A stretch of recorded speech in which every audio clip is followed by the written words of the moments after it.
जय श्री गणेशाय नमः। हर हर महादेव। जय श्री कृष्णा। तो आज मैं श्रीमद् भगवत गीता जी का 18वां अध्याय पढ़ने जा रही हूँ, तो ध्यान से सुनिएगा। अर्जुन बोले, हे महाबाहो, हे अंतर्यामिन, हे वासुदेव, मैं संन्यास और त्याग के पृथक पृथक तत्व को जानना चाहता हूँ।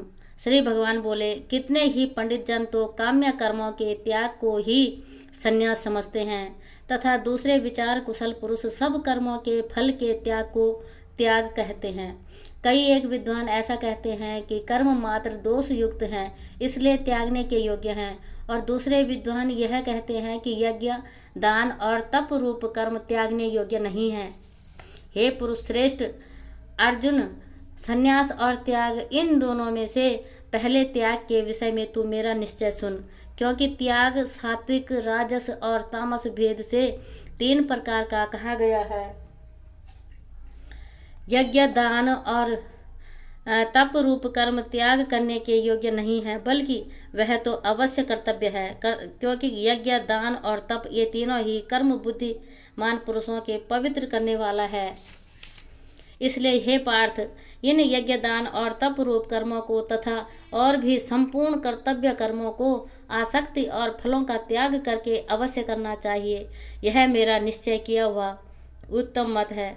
निषिद्ध और काम्य कर्मों का तो स्वरूप से त्याग करना उचित ही है, परंतु नियत कर्म का स्वरूप से त्याग करना उचित नहीं है, इसलिए मोह के कारण उसका त्याग कर देना तामस त्याग कहा गया है। जो कुछ कर्म है वह सब दुख रूप ही है, ऐसा समझकर यदि कोई शरीर के क्लेश के भय से कर्तव्य कर्मों का त्याग कर दे तो वह ऐसा राजस त्याग करके त्याग के फल को किसी प्रकार भी नहीं पाता।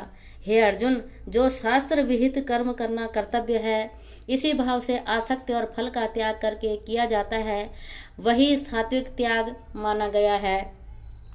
जो मनुष्य अकुशल कर्म से तो द्वेष नहीं करता और कुशल कर्म से आसक्त नहीं होता, वह शुद्ध सत्व गुण से युक्त पुरुष संशय रहित, बुद्धिमान और सच्चा त्यागी है। क्योंकि शरीरधारी किसी भी मनुष्य के द्वारा संपूर्णता से सब कर्मों का त्याग किया जाना शक्य नहीं है, इसलिए जो कर्म का फल का त्यागी है वही त्यागी है।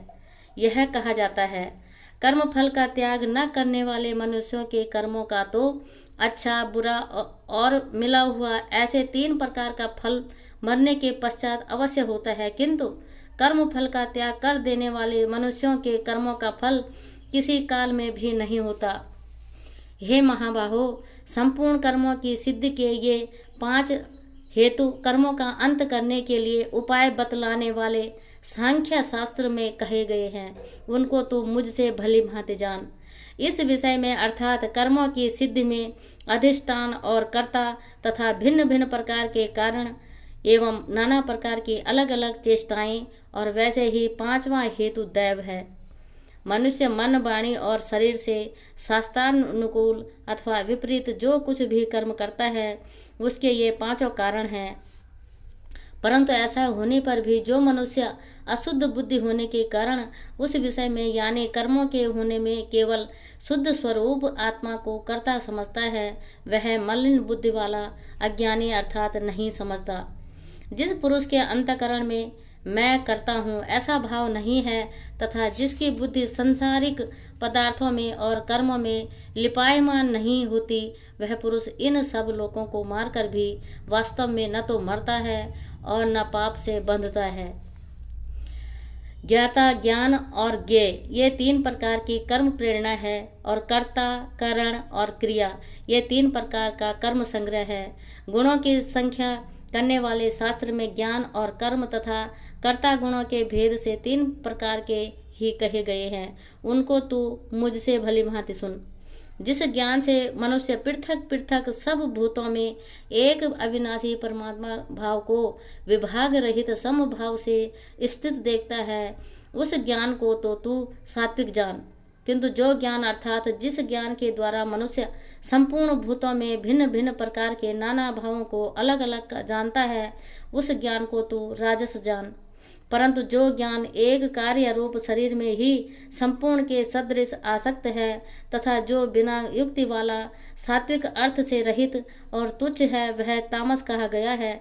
जो कर्म शास्त्र विधि से नियत किया हुआ है और कर्तापन के अभिमान से रहित हो तथा फल न चाहने वाले पुरुष द्वारा बिना राग द्वेष के किया गया हो वह सात्विक कहा जाता है। परंतु जो कर्म बहुत परिश्रम से युक्त होता है तथा भोगों को चाहने वाले पुरुष द्वारा अहंकार युक्त पुरुष द्वारा किया जाता है वह कर्म राजस कहा जाता है।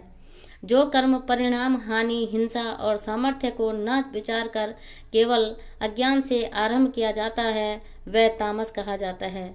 जो कर्ता संग रहित अहंकार के वचन न बोलने वाला धैर्य और उत्साह से युक्त तथा कार्य के सिद्ध होने और न होने में हर्ष शोक आदि विकारों से रहित है वह सात्विक कहा जाता है।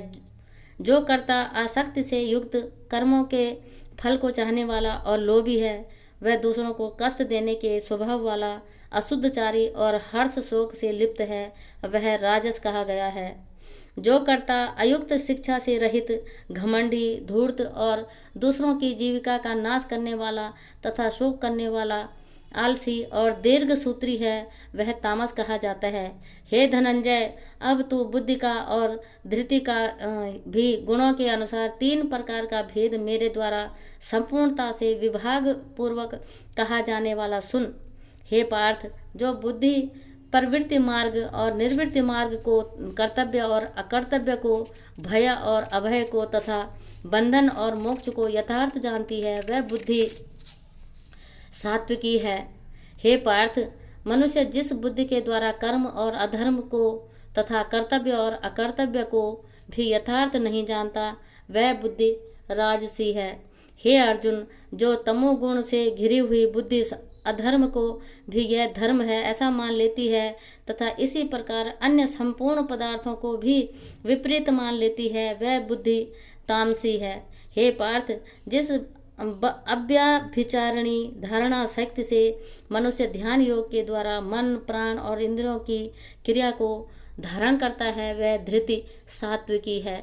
परंतु हे पृथापुत्र अर्जुन, फल की इच्छा वाला मनुष्य जिस धारणा शक्ति के द्वारा अत्यंत आसक्ति से धर्म अर्थ और कामों को धारण करता है वह धारण शक्ति राजसी है। हे पार्थ, दुष्ट बुद्धि वाला मनुष्य जिस धारण शक्ति के द्वारा निंद्रा भय चिंता और दुख को तथा उन्मत्तता को भी नहीं छोड़ता अर्थात धारण किए रहता है वह धारण शक्ति तामसी है।